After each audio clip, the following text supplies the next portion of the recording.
Welcome back to Screamin' Stanley's radio station, your number one spirit radio station up here in Spirit Land, Spirit Realm. Welcome back. You survived another live. That's good. I had to listen to that idiot talk for 2.5 hours this time. Oh my God. You thought it was bad. Oh my God. Anyway, yeah. That prick can really talk a long time. Let me tell you, I don't like it, but whatever. Nothing I can do about it. Well, if I had my way, well, you know what I'd do about it, but I can't do anything about it right now. I'm still trying to figure it out. Anyway, welcome back to the radio station. Hey, I'm gonna play this one for you. Okay, this is another honorable mention.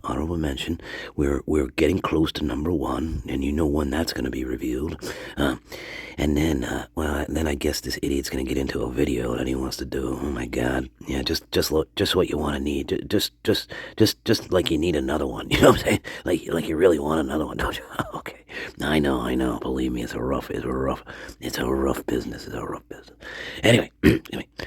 So here's the honorable mention, number 3. I think this is number 3, and then well, this idiot's gonna get into his stuff. So well, just remember, I know I'm your favorite. And I love you. I'll always love you, especially after midnight, baby. All right, love. Well, there you go, my lovelies. That was Rush, and yes, you know that one, and that's an honorable mention. Anyway, well, this idiot's got to talk now, so I'll be on here later. I love you, and well, I gotta finish that story about that guy who was tailgating me. Remember that? I'll get to that.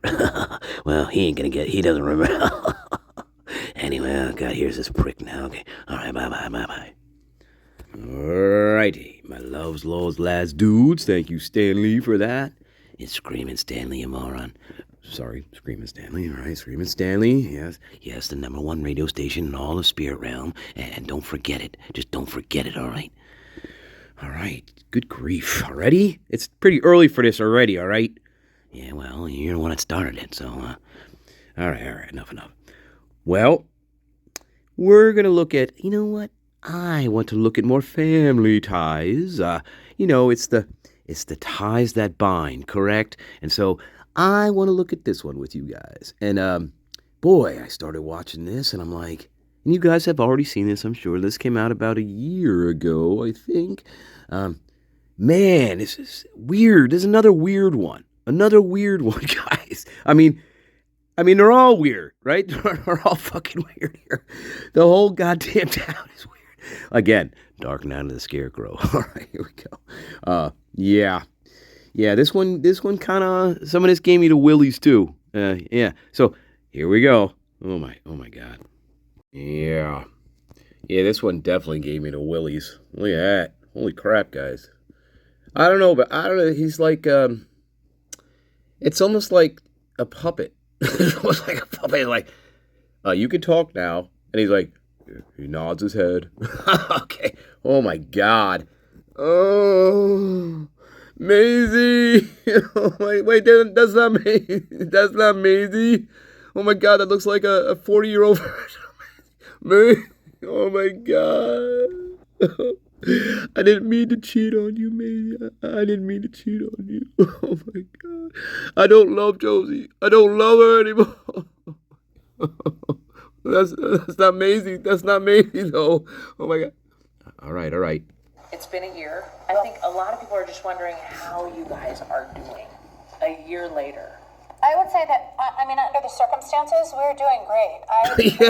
Literally, I've found a place to tuck Ethan in my heart, and, then you just have to get up and put your best foot forward. We made a decision to do that back in late March, and we've stuck by that. We have a beautiful family, and we have 2 kids who deserve the very best life still.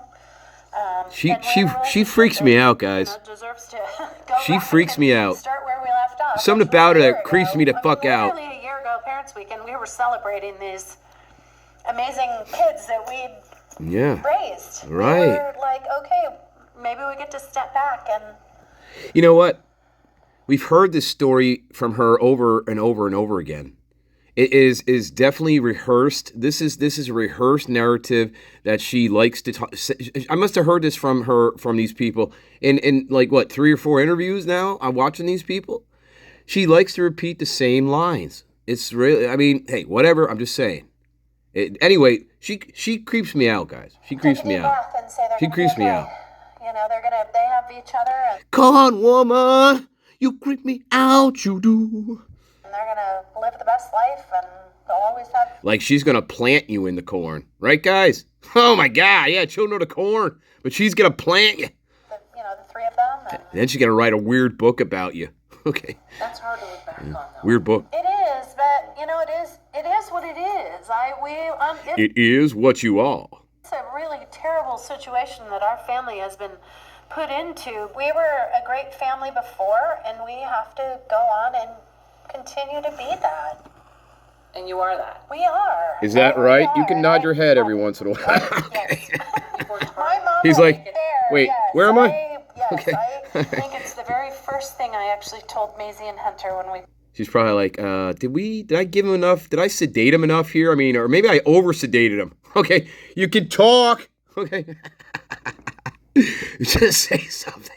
Picked him up on the evening of November 13th a year ago. I said, I don't know.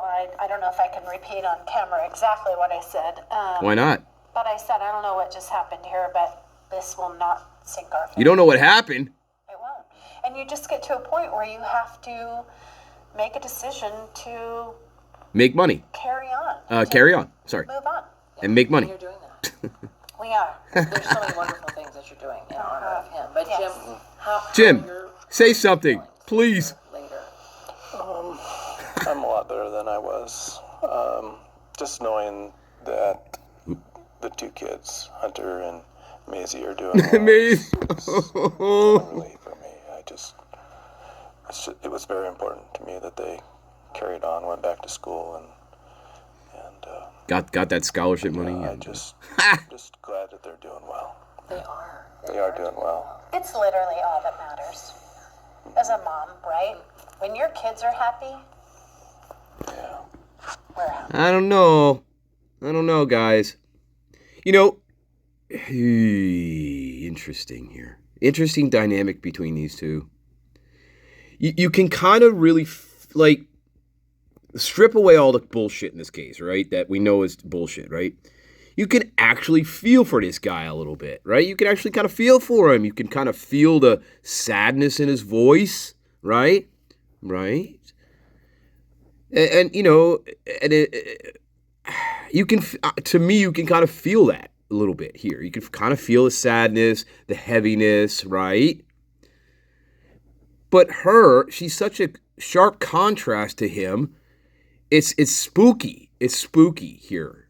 And that's part of the dynamic that's weird here. She is like on another planet. Like she's off in La La Land here. I don't know what her deal is, but she's spooky. He seems like he's still grieving and processing what happened. And she likes to cut him off and disconnect from what his emotion is here. Do you notice that, right? Yes. That's what that's like here. That's a good way of, I think, describing that. There's a disconnect here between his expression of grieving, pain, right, maybe, and her. These things don't match, and that's part of why this is weird watching these two. And that's why I want to do this, right? Because these dynamics are so strange with these people. They're all weird. They're all fucking weirdos here. She's a fucking weirdo, this one. Look at her. Anyway, she's the kind of person I feel if you crossed her, she would plant you in the corn. I mean, literally, she might. It's so true. Yeah. It's so true. Yeah. So I think people would like to know, how are Maisie and Hunter doing? Yes. Tell us about them. They're back at school and they love their community and their sorority and their fraternity. Tell us about them. Yeah, weird. We're so fortunate to have had the fraternity and the sorority. I mean, there's a lot of people that are, you can say what you want about it, but for our kids and our family, it has been a tremendous place for our kids to, Get the murdered? friendships that they have and the support system that they have that is here is it's priceless for us. I mean, You know, we know Maisie has great friends, and they're just safe. We just, you know, they'll notify us if there's a situation, and Hang on, I'm guys. the same way. Killed my sister. Who killed the Witch of the East? At school, they have great friends. I mean, I don't know, what else do you ask for, right? That's about it. I mean, they're still, you know, moving on and getting an education and following their dreams, and I mean, and growing into young adults, which And the is, U of I is a safe, wonderful it community is. for them. But we felt that way before too, when we still do. Okay. Just a freak occurrence. Freak. And it is not the university's fault. It's not the Moscow Police Department's fault. All of those people, Idaho State Patrol, they have been everybody. We cannot say enough about them. Hello. Well, let's talk about Ethan. Wow. That's what we're here to do. So, I Yeah, want to yeah. talk about him. Who? Hey, wait. Oh, yeah, your son? You know those brutally butchered? Right off campus at your beautiful University of Idaho? Okay. Hello. Does she know what planet she's on? I don't know. Hey, did you replace the batteries in here? Or, I don't know here. Hey, I think we got to replace the batteries. Tell me what made him shine, because he shined from birth, pretty much. So talk to me about him. Yeah. I don't know. Yeah. What are your memories of him as one of the Oh, do I have to? Okay. It was easy. He was easy. Yes, he was so easy. He was the one who I'll just, get you, my I don't boy. know, he must have known it from the beginning that he just was going to have to take Easy Street because there were two others that were going to, you know, Wow. somebody was going to cry until they got the attention, and Ethan just was like, well, it's fine, I'll just wait my turn. He was you an know? easy baby. Easy. Was. We have pictures of him. He's just laughing and all through. I think it became his role. I mean, you know, your kids have roles in a family. And I think Ethan's, that was part of his role. He just became, oh, you know, all right, mom wants to do this, let's go. You know, this Mom is where wants we're to do going, it. all right, let's go. Yeah. So You did know? he lead the triplets, Jim? Was he kind of the leader? Oh, absolutely. I mean, the other two kids, you know, Maisie and Hunter just loved to be around him, and everybody loved to be around him. I mean, he just had this magical thing with people that people just wanted to be there with him. And they still do. Now they still do. Yes, they still talk about that Yeah. magic. That's a word we haven't used in describing him. It's true, he had a magical, he touched people, it was amazing. So many. soon after this happened, how many months was it until you wrote that beautiful children's book? Tell us about it. And what inspired that in you? Was it like you had to do something, this felt like the right thing? Okay, so a friend of mine sent me a news release that said, hey, you know, some author's been given the rights to tell this story. Now, this is very early on, right? And it bothered me. I'm like, and it still does, to be honest with you. Why does some stranger get to tell a story and profit off of our kids, off of these kids? And I'm gonna do it. And, you know, we actually did some, Research? you know, we went and kind of searched out how that worked anyways. Right, you did research. People's First Amendment rights in the media, and that they are, you know, people can write and tell stories and say what they want, and we kind of had to come to terms with that. And so, anyways, anyway. it just bothered me, and I thought, you know, if anybody has a story to tell, it's mom, it's the family, it's right. It's me. The people who raised him, and I literally just woke up one morning and I'm like, oh, here's a story I have to tell, and I wrote it. It's kind of just a memorial to Ethan. It's his friends now get to have it on a coffee table, and people who didn't know him can maybe take something away from the great personality and character and magical personality that he had. I mean, Fairy so tale. I wrote it, and then a friend said I needed an illustrator, so I drove to Target and I stood in the children's department and I wrote down illustrators' names, and we got on Amazon and I wrote down names, and I'd look at their Instagram, and we just reached out. We have somebody who helps us with all of this, and we just reached out. She goes, Like an agent?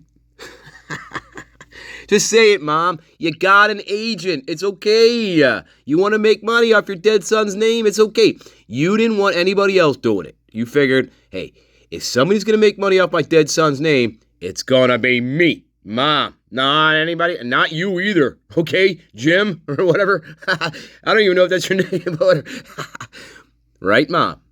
It's okay, you can say agent. Everybody else got one in this case, and we know you got one too, all right? So don't fucking hide behind bullshit here. You got an agent to help you in the sales of your work, your book, or whatever the hell you're promoting. So don't sugarcoat things here, Mom. We're not stupid people out here, okay? We know what you did. We know what every of the families did here, all the families. They all got agents, and they all tried to figure out angles of how not only the restitution that they're trying to get blood from a stone, but how can we capitalize on this tragedy, Mama? Yeah. She was back east, actually, and she said, oh my gosh, I know this story. I'll do it. And so each of the photos, even in the book, are based on our real photos in real life. So, I mean, it's genuinely a biography written into a children's book. I mean, it is a true story from, front to back. But it's not meant to be sad. It's just the story of, living. Everybody. So the title of the book is The Boy Who Wore Blue, and it was actually his triplet color. And our kids are actually, originally when they were born, you actually have to color coordinate everything inside of your home, down to the bottles that they drink out of when you're measuring these little tiny measurements. So he was the boy who wore blue in our family. If the world lived life like Ethan, it would be a better place, honestly. So after you wrote that book, you went on the Today Show. Yes, I did. What inspired you to go on to accept the invitation and to go spread the word about your boy? Money. If anybody, I feel, Yeah, money. it's the only thing that I have left as a mom is to be his voice. It's very, very empowering, if you will. And so if somebody wants to talk about the foundation that we've created in his name, or they want to talk about the book that I've written, Yeah. yes, absolutely. Do I wish we were not under these circumstances and that we weren't doing some of these incredible things? Hell yes. Yes. But we did him. I mean, let's be honest. I always feel like I need to start a whole conversation with that. Do we wish that we were back? I'd live in a cardboard box on a street to have my son home. But I highly doubt that. happen. So we have to, We have to make money. blessed by all of the things and opportunities that we've had. Absolutely. Yeah. So the foundation, let's get to that, because you guys started this foundation. So we filed the paperwork. It's called the Ethan Smile Foundation, and I do believe that people want to genuinely help our family, and there's really nothing to. What do you do? How do you help a family who's in this situation? And we had money in a GoFundMe account, and then I think people it's how people I think see to help us. People were just. They wanted to give. They do. They want to give. And so And we put took. all of it into And the we took. foundation, and we will scholarship kids. It was easy for us when we decided what we needed to do with this foundation is to scholarship kids in Ethan's name who are pursuing some dream. And they'll go on and they'll do it, in Ethan's honor. That'll. Just regular kids or people who are joining fraternities and sororities, Mom? And gee, I need to see a list of these recipients. I haven't seen one lately, and actually, I probably should look that up. That's a good idea, guys. I should look up the list of recipients up until this point that received Ethan Smiles Foundation money. Now, we know who the first person was. That was her other son. Okay, he was the very first person that received the money. Hey, Mom, I don't know. You're a pretty shrewd businesswoman, I gotta tell you. You're freaky and spooky, but maybe you are, you got some business sense in you, don't you? Don't you, Mom? Help pay for an education, just for kids to be able to go. And it doesn't matter what it is. 4-year, 2-year, beauty school, barista Oh, really? school. Oh, cool. Wine, I don't know, cocktail making. Oh, nice. Whatever is your dream and your goal. Sweet. Fuck yeah, I'm gonna take advantage of that. Hey guys, I think we should go to bartending school. What do you think, guys? Hey, I'm gonna reach out to Mom here and say, hey, I'm gonna be the best damn bartender in the world, and I need some of your kids' money. All right, can you send me some? You know. You think she'd give it to me, guys? Is for us to be able to help scholarship, some dream in Ethan's honor and in his name. It makes perfect sense. So you choose some people that write to you, or how would that work? The application will be live February 1st on the Ethan Smile Foundation website. And then, it'll be clear on the directions. It has to be turned in by the end of April, I believe. And then we'll sit and go through them. We'll come up with kind of a prioritize the list. And then we haven't figured out, I don't have a scholarship party. Yes, you guys are so much ahead of you with that. Yeah. So let's talk about, I guess, the tulips, because The there's tulips. Tiptoe through the tulips. He worked there, right, at this tulip farm. Is that right? Jim, tell us about that. Yes, he did. Jim, 30 days. He worked 30 days at this tulip farm, and Tiptoe through the tulips. the kids loved working with him. They changed their schedule around. They just wanted to make sure they were working with Ethan because he was so fun to work with. The kid who, Reese Gardner, came up with the idea of the Ethan's tulips. And it's called Ethan's Smile, right? The tulip Yeah. as well. What is it about this smile, Jim? No, his smile was just amazing So cute. Smile. Everybody smile. all the time. Dimples. Yeah. Beautiful smile. Everybody smile. Yeah. Fitting that everything is affiliated with that smile. The tulip, the foundation. Not that smile. Because it's so, Okay. it just glows, right? It does. I mean, he was always doing something that Made you pissed off. making some funny noise. Yeah, he just, made me angry. Yeah. he just, He irritated the fuck out of me, didn't he? he could lift any room. Oh, here we go. Yeah. He just. There's just something. Yeah, we had to beat him for it, though, and Tell us about his stature. I like that. He was a big guy. He was a big guy. Hey, guess what? Guess where we have him? He's in our basement, okay? He's in an urn in our basement. And, hey, we talk to him every day, though. We walk by and say, hey, thanks, Ethan. Thank you. Hey, we made some money today, and I'm going to write a sequel to your book. It's going to be called The Boy in Blue Part 2.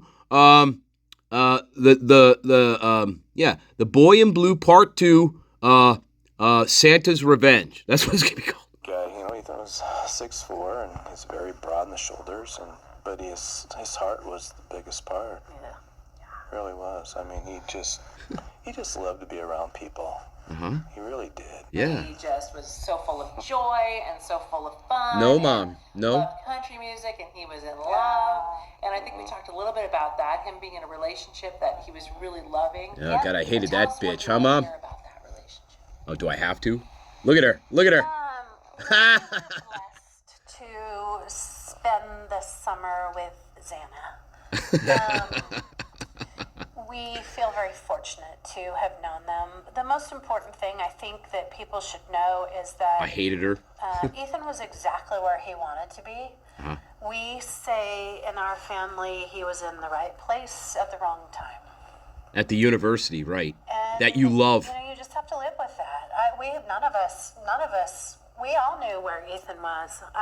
And we have no regrets over it. I mean, Where was he? He's a college kid who was in love. Who wouldn't be, It's where he stayed most nights. We all knew it. But it bothered you, They though. were very sweet together. Did it bother you, Mom? I don't know that it's our job we've kind of taken the stand of not speaking about the other three kids. Only because I guess as a mom, I want to be the person who represents my kids, so I have to think that their families feel the same way about representing them. But yes, we were fortunate to be able to spend a summer. It was nice having her there. Yeah. And he was It was happy. lovely. It was Oh my lovely. gosh, yeah. The two of them together were super cute. Funny. A lot of the kids, I think, will tell you they had very similar personalities. So it was cute. But you've been very vocal about how, first of all, you don't have any interest in speaking of the suspect, and second of all, you don't really have any interest in going to the trial. Can you guys share with us how you came to that conclusion and why that's what's best for your family? Yeah. The trial is A sham? We won't attend the trial. Yeah, it's a sham. Right. It's Not real. there's nothing there that's going to bring Ethan back. Uh-huh. So we Ooh. decided to take the positive energy and use it somewhere else. I would like for it to be over.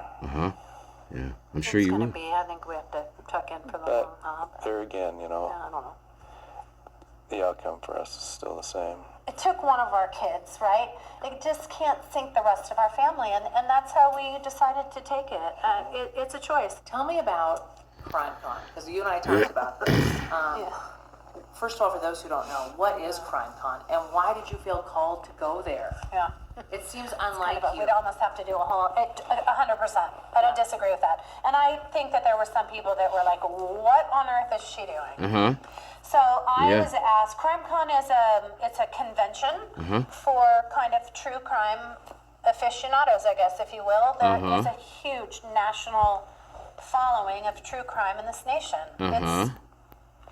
We happen to be at the epicenter of it, which is a place where I never thought we would be. Anyways, I was asked. Yeah, well, good point, guys. You guys made this point before. She's so interested in true crime now. She doesn't even want to attend the trial of her own son's murderer. That's how interested she is. Big disconnect. Big disconnect here, guys. That's really weird. Very strange that they didn't want to do that. Or her, at least. But yet, here we're going to CrimeCon because we're interested in true crime, but not even our own son's fucking crime. That's what I'm hearing. Yeah, bizarre. Weird. Yep. All these people are fucking bizarro. Bizarro. To sit on a panel. Then I actually got to... Come on, woman! 24 families, victims' families, that are kind of in a similar national spotlight. And it became something that I thought, I'm kind of interested in that. I mean, I'm interested to meet these families. I wish I was not in a similar situation. But I was curious if there was some support, kind of a support group there. And I'll sit on a panel and talk about Ethan till I'm, and all of the great things that we've tried to do in his memory till the end of the day. Until the cows come home. So I decided to go. I had no intention of actually going to the rest of it. I happened to be walking by when they were doing the Idaho 4 session, and it was on the forensics. I had no intention of staying, and I didn't. But I was just curious. Like I wanted to step in the room and get a sense of like what is this really? I'd not been in any of the sessions. I just wanted to get a sense of what this was actually about. And the professor started to, he kind of, there were some things that weren't quite right, and I, it got my ire up a little bit, and they were doing a question and answer, and there was a live mic, and I thought, well, here's my chance. So I just said, I have something to say. And I said, my name is Stacy Chapin, and my son was Ethan. You could have heard a pin drop in that room. People who are fascinated by true crime, it's an entertainment for them. I mean, and I know that there's people who genuinely, feel a calling to maybe help. And we did it in this case. They released the white car. If you've seen this car, we have turned a nation into potential true crime participants. But there is a huge level of entertainment in it, and I just needed to say that your entertainment is our family's life. And I think it resonated with people, and then I felt this like calling a little bit to make sure that I reminded people that I wrote a there's book. Real families behind these stories. Right, and I wrote a book. Feel to do that? Actually, it felt quite empowering. Well, I'm sure it did. I didn't know it at the time. I had to go home and really, pat myself on the back. But it's true, and I have no problem reminding people of that. I bet you do. I bet you don't have any problem There's at all. a real family and a son, or people behind these stories. I didn't know I was going to be a mama bear. Did you know you had all this Wow. strength in you? Holy shit. Yeah. Not this kind of strength. Nah, the other kind. Tell me how much. The you were crazy loved kind. country music. Oh, we had it on all the time. It drove us nuts. All the time. Oh my God. Especially Yeah. in the boat. Oh God.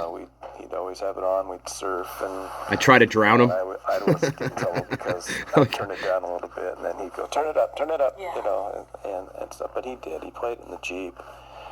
He just loved it. He loved Morgan Wallen specifically. He did. Yes. So how did it come to be that your family got to go to a concert? You got to meet the mom. Yeah. You had all this in was common amazing. because Ethan had a special song, right? Yes, he did. So on Mother's Day, which would have been May of 2022, he sent me a text message that was like, oh my gosh, Morgan Wallen wrote a song about his mom, and so we're going to have a song now. And it was very cute. And I told this story. Morgan's team saw it. And they reached out to us, actually, and said, any concert, anywhere, VIP tickets. And they just came, and his team came and found us, kind of early on in the evening. And, we went way down underneath the San Padres Stadium through a couple checkpoints. And he was the kindest. He was like, he had nothing better to do than to sit and talk to our, not that he had nothing better to do, but he didn't feel like he was rushed, like I gotta go warm up or something. He just was there. And the day before that, the team had sent me an email that said, just so you know, Leslie Wallen is flying in to meet you. And why was that significant? Well, because it was a Mother's Day song. It was a full circle moment of moms and sons, and it was just something. It was so special. It was so special. But everything that everybody's done is a true testament to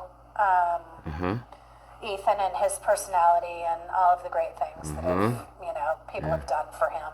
Yeah. The benches that have been made, and the, volleyball courts that have been named, and just everything. The money that's been donated, and it's incredible. Especially that part, Mom. Yes. He genuinely was one of a kind. Big smile. Try to Cute button nose. be like Ethan, and you'll have a better life. He's a good kid, You're a good kid. Very good. and we miss him Good dearly. kid. Yeah. I think people identify with him in photos. Hey, because can you let him talk, Mom? He's a kid that any mom Jesus. or any family can look at and go, oh, that could be. I'm my thinking kid. bipolar. What are you thinking, guys? I think Bipolar? there is something in him. in the Borderline? photos that you see I don't know. Bipolar, maybe. It's the magic. No, I'm sorry, guys. I'm sorry. That's not fair. That's not fair. He was. To people who actually suffer with that, I'm just saying. I'm just saying I don't like these people. All right, guys. Yeah, that was the end of it. Yeah, there you go. Wow. Yeah. Excuse me. God almighty. Excuse me, guys. Yeah, there you go. What do you think about them? I know you've probably seen that before, but ooh. Gives me the goddamn willies is what it does. Oof. Oh, and I'm going to end it with this. And the title of this one's going to be, well, you'll see what the title is. And this little clip is going to make a little bit more sense when you watch this. And you see the title of the video. And this little clip is going to, I think it's going to make a little sense, more sense. All right. I love you all. I'll be back here. We'll be back on here later, my loves. Oh, my God. Okay, bye-bye. Bye. Hope you're having a beautiful weekend. Hope you're having a beautiful, beautiful weekend, okay? All right. With cute button nose and a cute button smile. Oh, my God. All right. Bye-bye, babies. The people I've moved here to get away from, I haven't spoken to it, not one single. You don't care. I do understand. Yeah. What the fuck is wrong with that? Are you really gonna hit me with the fuck? I fucking well am. I'm gonna fucking put you in hospital. What? Holy shit. Yes.